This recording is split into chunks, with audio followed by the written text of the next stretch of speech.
absolutely losing it and you need to sort yourself out. Welcome back to the channel, guys. For all of you who've been watching, thank you very much for the support. Really appreciate it.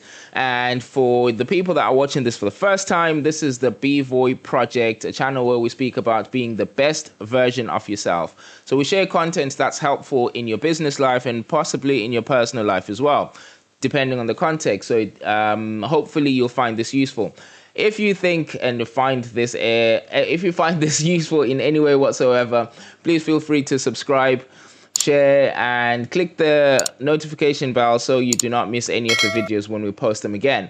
Now, what we're talking about today is emotional discipline for leaders. Now, even though it says for leaders in particular, it's sort of veered towards leaders in business, but these are concepts that you can use for yourself. Now, you may be a leader in your home in one way or another. You may be a leader in a classroom, depending on how old you are. You may be a leader in your business, whatever it is, or you may be just leading yourself. Okay. So some of these concepts are going to be useful to anyone in any circumstance. Hopefully you'll find that useful. Now then, what I want us to talk about is the emotional discipline for leaders. In particular, being able to understand and conjure up the pause between the trigger and the response. So this is what I want to talk about. So I want to start off with the 4 Ps. The 4 Ps of responding. Now, this is important, understanding the difference between responding and reacting. Now, we'll get into that. So to start off with, the 4 Ps of responding, the first one is the pause. I did that on purpose, by the way. The pause. So take your time. Do not jump into a response. Pause and breathe.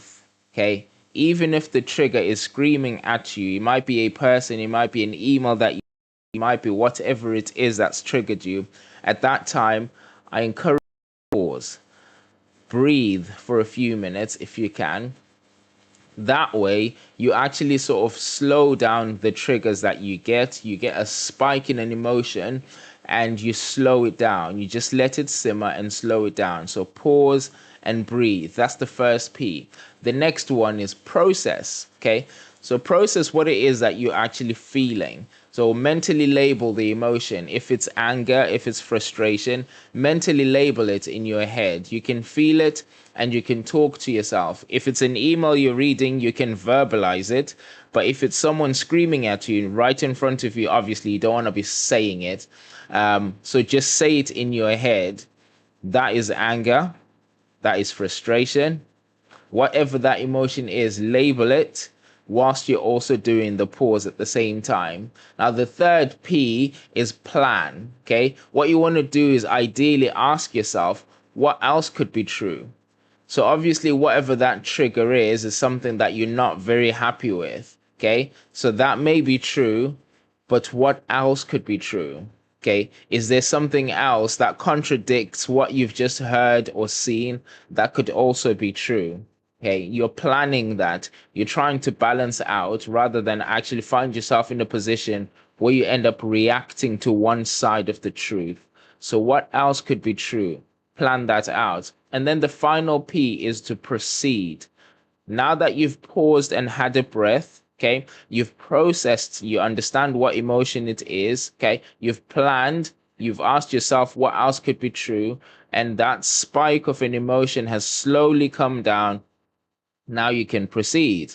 This is when you actually then either speak back or you then respond back. If it's an email, if it's a letter, whatever it is, now you proceed. Okay, so you take deliberate measures or actions aligned with your long-term goal. Okay, what you want to understand is there's something that you're trying to achieve in the future. You do not want an immediate knee-jerk reaction to jeopardize that plan. So if we're talking in leadership in a business, you don't want to jeopardize your long-term goals for the business. If you're talking about yourself as an individual, whether it's a parent or it's you as a leader in the home, whatever it is, you do not want to jeopardize the long-term plan by giving a knee-jerk reaction of not giving yourself time to process. And so this is the 4 Ps that I want you to go through: the pause, process, plan, and then proceed. Okay, now I'm going to talk to you a little bit as well about the practical techniques that you can utilize. Okay, it's only three of them that I want you to try to remember. The first one is STOP. Now, STOP is an acronym, even though STOP is also one of the things that I'd like you to do. But STOP as an acronym, so it depicts the four P's that we went through. So the first one is actually stop, okay, which is part of the pausing elements that we spoke about earlier on. Just stop. Don't jump straight back into a response. Don't jump straight back into emailing back. So sometimes we see that email, we get so frustrated and we just want to get straight onto the email and actually say everything that we're thinking. Not ideal. Not ideal. So stop. T is take a breath. O is observe. So in the taking a breath elements that we spoke about earlier on, just let the spike go down a bit. Okay. O is observe. You want to see what emotion you're feeling, label it, talk to yourself in your head if you're face to face to someone, or if you're reading something, you can verbalize your thoughts, you can verbalize the emotion. It sounds crazy, but it's actually a good thing to say that is anger that I'm feeling. That is disgust, that is guilt, that is shame, that is frustration. Whatever it is that you're feeling, label it and give it a name. You'll be surprised what that does to your body. It calms you down because you start to label things as something else that is on you rather than taking it up as an identity, as if you are an angry person. No, you are feeling an emotion of anger that is separate to you. Okay, label those things and push them out of you. It actually calms you down. And then the P is then to proceed, as we mentioned earlier on. Now that you've emotion, you understand what's going on, you've had the time to breathe, proceed. Whatever you then do at that point is actually more of a response than a reaction. Okay, that's the first technique, the stop technique. The next one is sleep on it. Okay, now this does not necessarily mean always going to sleep whenever you have a trigger. This is the concept of trying to take your time. Okay, if you can, if you need to, if it's not something that's urgent and it's a real trigger, then take your time, go to sleep on it, literally leave it alone and then respond to it the next day if you can. Now, this is the concept of taking your time with it. You could walk away. It could be an email that you just read and it's really frustrating you. You could just get up and walk away and just walk for a little while and come back after half an hour. That will do you a world of good. Okay. And then the third one is active listening. Okay. So when you're receiving information, in most cases, you receive the information just ready to say something back. I can't believe you said that, so I want to say something back. Sometimes people don't even let the conversation finish. You actually just jump straight in and cut someone off whilst they're speaking because it angers you so much. Okay. So active listening is the concept of listening to the context rather than just the content. It's the context. Understand the whole scenario and try by all means to understand what it is that's actually going on with the person that's speaking as well as what they're saying. In most cases, you'll find that you'll understand that some of the things that they're saying are not actually a reflection of what they think of you. They're more of a reflection of what they think of themselves. And that's how you find people find it being in a situation where even though someone is shouting at them, you actually feel sorry for the person shouting rather than be angry at what they're saying and how they responded because you see the pain in them. So try to understand the context. It may be a crazy thing to consider, but understand the context rather than just the content alone. So those are the practical ways that I would recommend you actually go in to understand how to respond rather than how to react. Now, just to finish off, I want us to sort of touch on the difference between the reaction and the response, reacting and responding. So reacting is impulsive, okay? You have less control when you're reacting. It's a case of the emotion comes up and the emotion drives the action. So it's not actually you, it's the emotion that's driving the action, which is why it's called impulsive. Okay? So it's impulsive driven and go and it's fear driven. These are things that happen because of the emotion, so you're letting the emotion control the actions that take place.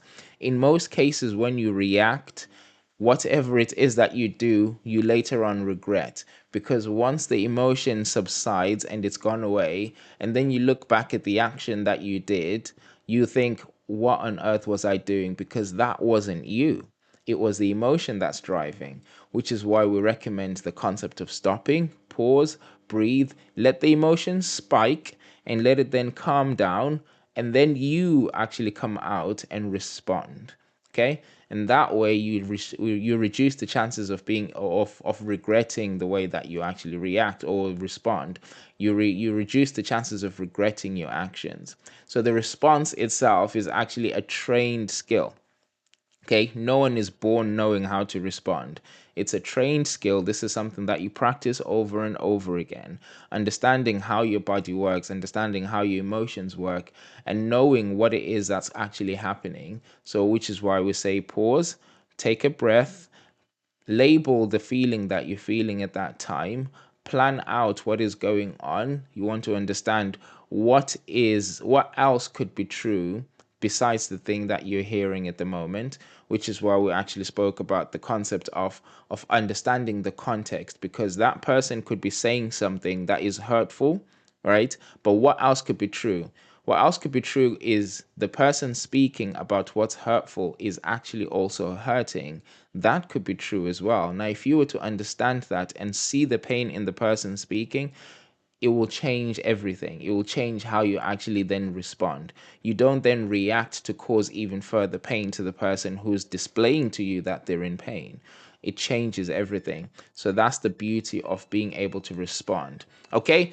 That's that for today, guys. And hopefully, this is information that's been helpful to you. And as always, if you find any of this useful, please like, subscribe, and hit that notification bell so you don't miss out on any of this content when it's shared again. Take care, guys. Bye.